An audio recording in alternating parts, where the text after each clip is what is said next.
e, polo tanto, fan grupos de convivencia.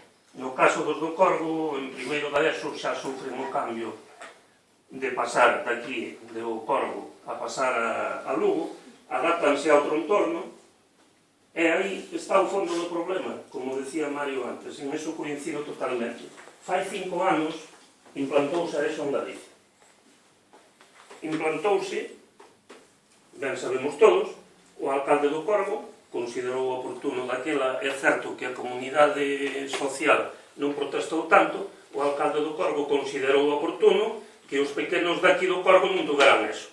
Non, iso foi un gobierno do teu partido. Non, o gobierno do meu partido, o gobierno do meu partido, o gobierno daquel partido, do meu partido, naquele momento tamén tiña algo que decir en Castroverde e en Láncara, en Baralla, e nos outros lados. Pero non moito, pero algo tamén tiña que decir. E, sin embargo, en Castroverde implantou. O punto de acción continuada